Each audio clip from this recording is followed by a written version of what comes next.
Call the member for Chifley. Thank you, Deputy Speaker. 11 July this year marked 20 years since the world witnessed one of the worst chapters of modern history. Back then, in a place few people outside of Bosnia-Herzegovina would know, over 8,000 men and boys were massacred and separated from wives, mothers, sisters. Women eventually forced to endure depravity and bear years of pain and emotional scarring.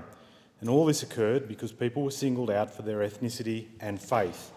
The events of this place propelled Srebrenica into the memories of many for all the wrong reasons, and what happened here was so heinous on such a grand scale, it was labelled genocide by the International Criminal Tribunal for the former Yugoslavia and the International Court of Justice.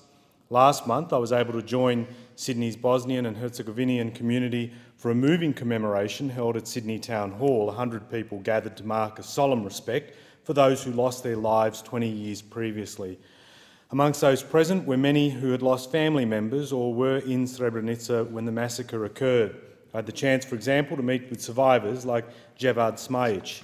Jevad lost both his parents and several other family members, and it was only in 2008 that his father's body was discovered in a mass grave beneath a hill near the town.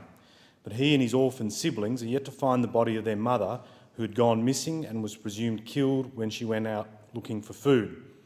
It's hard to imagine having to bear the pain of a loss and then the emptiness that comes with being unable to lay kin to final rest. No one should be forced to shoulder such pain. Later that night, the community held a commemoration ceremony at the Bosnian Centre in Brinjeli, and hosted by survivor Mirsada Helac and Omar Ayan. We heard heartbreaking stories, including a touching letter read by Nihada Alemic to her grandmother, whose body is yet to be discovered, reading, "As much as I wish you were alive, I do not know if you would have lived knowing that they killed your sons and grandchildren. These are stories of only a few." I presented the community with a message from Opposition Leader Bill Shorten, who concluded with comments made by Paddy Ashdown earlier in the week. I quote, "We could have prevented this horror, we chose not to. We should therefore remember Srebrenica not just to bear witness to those who suffered, but also as a warning to all of us of what happens when we turn our back." I'd like to thank the Australian Bosnian Herzegovinian Community Association, in particular Secretary Safet Alispahic, for their continued efforts, and thank colleagues and friends Walt Secord and Jeremy Jones, who attended the commemoration ceremony.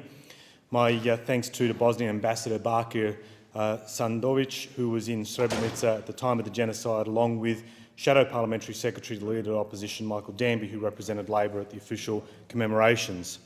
I cannot speak today without expressing one final note on this matter. I wish to register my profound and deep disappointment that the Prime Minister of this country and its Foreign Minister were unable to pay a modest respect to those who suffered and continue to be marked by this terrible event.